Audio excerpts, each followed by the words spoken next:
భూపాలపల్లి పట్టణంలోని సంతోషిమాత ఆలయంలోని చెట్లను కొట్టి భూమిని కాజేసేందుకు ప్రయత్నం చేస్తున్న వ్యక్తిపై చర్యలు తీసుకోవాలని బజరంగ దళ్ జిల్లా కన్వీనర్ శ్యామ్లాల్ డిమాండ్ చేశారు.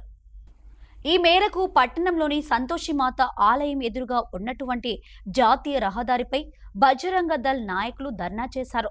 చెట్లు నరికించిన వ్యక్తిపై వెంటనే అరెస్టు చేయాలని నినాదాలు చేశారు. ఈ సందర్భంగా బజరంగ దళ్ నాయకులు మాట్లాడారు.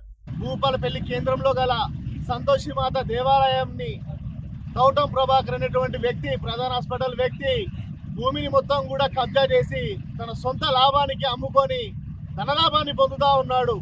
ఇదేంటని ప్రశ్నిస్తే దీనికి ఇంతవరకు కూడా ఎవరు కూడా రెస్పాండ్ కావట్లేరు. ఈ భూమి సింగరేణి ఆధీనంలో ఉన్నది.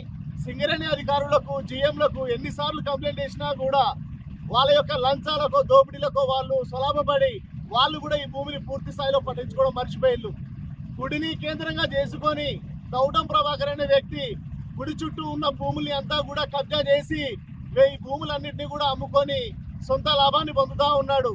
ఈ రోజు దేవాలయంలో ఉన్నటువంటి భక్తులు పవిత్రంగా పూజించేటువంటి రావి చెట్టు మరియు వేప చెట్టుని పూర్తిగా నేలమట్టం చేసినటువంటి విషయాన్ని ఈరోజు అత్యంత దారుణంగా హిందువులందరూ కూడా ఖండిస్తూ ఉన్నారు. హిందువుల మనోభావాలు దెబ్బతినే విధంగా ప్రవర్తించినటువంటి గౌతమ్ ప్రభాకర్ ని, భూములు కబ్జా చేసినటువంటి గౌతమ్ ప్రభాకర్ ని వెంటనే అరెస్ట్ చేయాలని చెప్పేసి హిందూ సంఘాల ఆధ్వర్యంలో డిమాండ్ చేస్తా ఉన్నాం. అరగంట పాటు జరిగిన వీరి ధర్నాతో రాకపోకలకు అంతరాయం కలిగింది. దీంతో భారీగా ట్రాఫిక్ జామ్ అయింది. విషయం తెలుసుకున్న ఎస్ఐ సుధాకర్ ధర్నా స్థలానికి చేరుకొని బజరంగ దళ్ నాయకులను అదుపులోకి తీసుకుని ట్రాఫిక్ క్లియర్ చేశారు.